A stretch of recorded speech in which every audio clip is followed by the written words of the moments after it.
السلام عليكم، ازيكم؟ عاملين ايه؟ يا رب تكونوا دايما بخير. اهلا بكم في فيديو جديد. وحشتوني كتير. النهارده هعمل بوريك اللي بنجيبه من الفرن. عملته بعجينه جميله جدا هشه قوي. تعالوا بقى شوفوا انا عملته ازاي.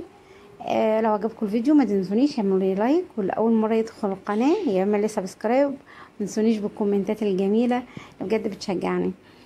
ابتديت هنا بسم الله. عندي كوبايه من اللبن، الكوبايه اللي تحبوا شكلها. بس ما ننساش ان الكوبايه اللي هنعاير بيها اللبن هي اللي هنعاير بيها بقيه المقادير. عندي كمان معلقه كبيره من الخميره، معلقه كبيره من السكر، رشه من الفانيليا. كمان جبت هنا بياض بيضه، وانا شلت الصفار عشان هزين بيه الوش في الاخر. عندي معلقه كبيره من الزبده او مكعب زبده كبير لو انت مقطعاه مكعبات. وهبتدي اقلبهم شويه، هسيبهم تقريبا 5 دقايق مع بعض كده يرتاحوا. وبعد كده هبتدي اضيف بقيه المكونات. عندي كمان معلقه كبيره من الصلصه، ودي عشان خاطر اللون وكمان تطعم العجين بتاعي اللي انا هعمله. هقلبها برضو كويس وهسيبها كمان شويه ترتاح. كل خطوه في المعجنات بالذات بسيب، كل خطوه بضيفها بسيب لها تقريبا 5 دقايق المكونات ترتاح مع بعضها، وده طبعا احنا متفقين ان بيدينا نتيجه جميله. عندي هنا الدقيق، انا حطيت على الدقيق معلقه صغيره من البيكنج باودر، وابتديت اضيف الدقيق واحده واحده بالمضرب اليدوي العادي، وابتديت اقلبها واحده واحده لغايه ما تكون عندي العجين. الفه بايدي بعد كده واعجن بايدي. هنا بصوا طبعا بقى واحده واحده اشوف بس قوام العجين هيحتاج تاني دقيق ولا مش هيحتاج.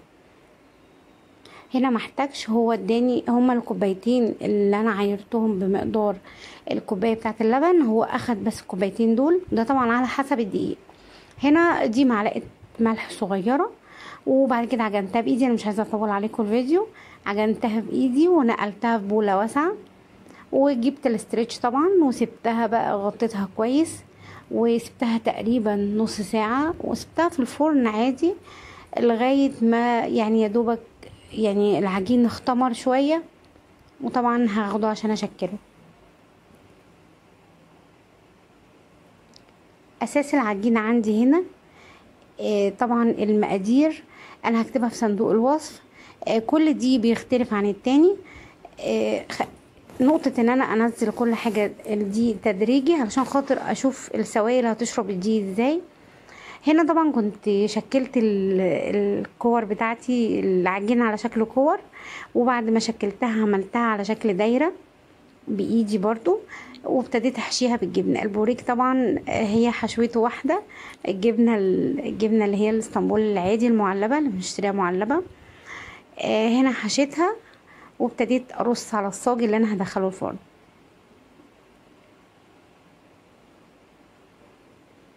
كان طعمه جميل قوي بجد. العجينه كانت تحفه وهشه جدا، جربوها وان شاء الله تعجبكم قوي. هنا كنت شايله صفار البيضه اللي انا حطيت البياض بتاعها على العجينه، وابتديت حطيت عليها رشه بسيطه قوي من الفانيليا عشان تديني طبعا عشان البيض وتديني كمان ريحه حلوه. وابتديت ادهن وش البوريك اللي عندي اللي انا عاملاه بالفرشه السيليكون. دهنت كله. بعد كده طبعا عشان اكمل الشكل بقى اللي انا بجيبه من الفرن بالظبط، حابه تحطي سمسم ما فيش مشكله، بس انا حطيت حبه البركه وده كان شكله اروع واروع. هنا حطيته وزينته زي ما انتم شايفين، شكله حلو قوي. عجينه ناجحه جدا ما شاء الله. كده كنت خلصت بقى وعملته زي اللي انا بشتريه من الفرن بالظبط. حضرت الفرن عندي درجه حراره 200 رف عالي عشان يستوي كله من فوق ومن تحت، يديني شكل اللي انا عايزاه. بعد ما طلعته من الفرن غطيته بفوطه، سبته تقريبا 10 دقايق متغطي بفوطه علشان لو بات معايا يوم واتنين يفضل طعمه الطري الجميل اللي انا لسه عاملاه. وكمان ممكن لو حابين ان احنا نحطه في الفريزر بعد ما يهدى شويه، وقت ما اطلعه هسخنه الاقيه برضو كاني عاملاه، مفيش مشكله. اتمنى فيديو النهارده يكون عجبكم والوصفه تكون عجبتكم، واشوفكم ان شاء الله في فيديوهات جايه كتير. دمتم في امان الله.